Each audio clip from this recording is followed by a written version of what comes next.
I wanted to ask, you brought up some people with borderline personality disorder and these clinically diagnosis issues, and did their problems get better just as well as the misbehaving people? Yeah, 100%. I'm not gonna say his name because I don't know if Yeah. he wants to be. I don't know if he wants that, but he was there for 3 months, and I know he was like pretty much on the edge of borderline personality disorder. And he was a kid from Atlanta, and he had never went camping once, and his parents threw him out there in the woods, and he said he was completely terrified the whole time for the first couple weeks. And it's really the hero's journey. You pretty much you die and get rebirth. That's pretty much like what happens. Like, and that's pretty much what happened to him. It sounded like he like just went through a whole bunch of like shit. Like, it's really not easy. You cry and you scream and you curse and you freak out, and they let you do that. They just let you get everything out. Like, I remember one time we were all hooking rocks off a cliff, like screaming things that we like never had said to anyone, and they like allow you to do that, and that's kind of like the death process. And then you kind of like you come out of that just a completely new person. And I remember when I'd gotten there, he had like started the process of being a new person, and he was like my leader when I first got there, and I learned from him how to be a leader when I became a leader. So that was like another really cool thing, is you learn how to be a mentor and help people on their spiritual journeys also. And that this was somebody who was on the verge of borderline personality disorder, like had some super fucked up shit going on, that and I think it was more the natural world than anything that changes it.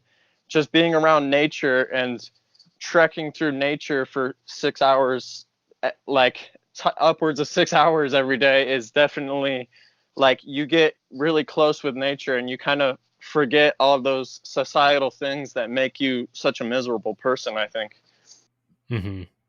Well, it's just crazy because you go to a doctor with an issue anywhere along those lines, and there's never really a discussion about going out in nature, as the cure. Yeah.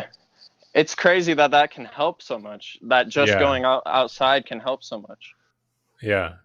That's awesome. Well, yeah, I mean, I've been preaching that, for a while now. And,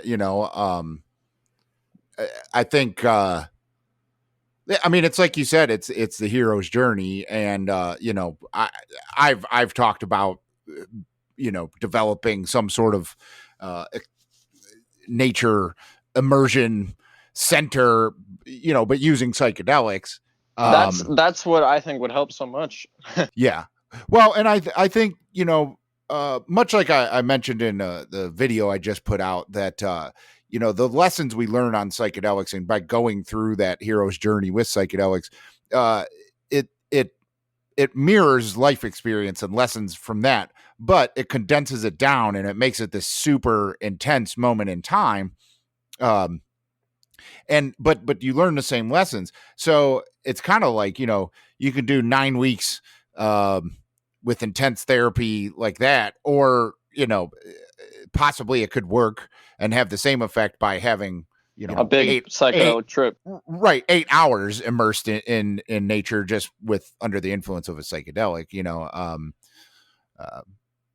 but I mean, I guess, you're not adding in the whole, having to make your own shelter and live off the land part, but which I think is a important aspect of what you went through as well. I think a big thing that needs to happen for kids that were in the position of the kids you were with and yourself is gaining confidence, and I think having to live off the land and provide for yourself and learn how and stuff like that, that's a big confidence builder, and I think that's one of the most therapeutic parts of that whole experience you went through. Definitely. Yeah. I just think about, like, what if they did that with people who went to prison? Like, I bet you a bunch of people, like, I don't know if that's probably not possible, but if there was some way that we could get some, like, convicts out in the woods and then put them out there for a long time at the end, give them some mushrooms, and I feel like that could be a really, like, good way to, like, stop people from coming back into prison and, like, break the cycle of misery in a lot of people's lives. Yeah.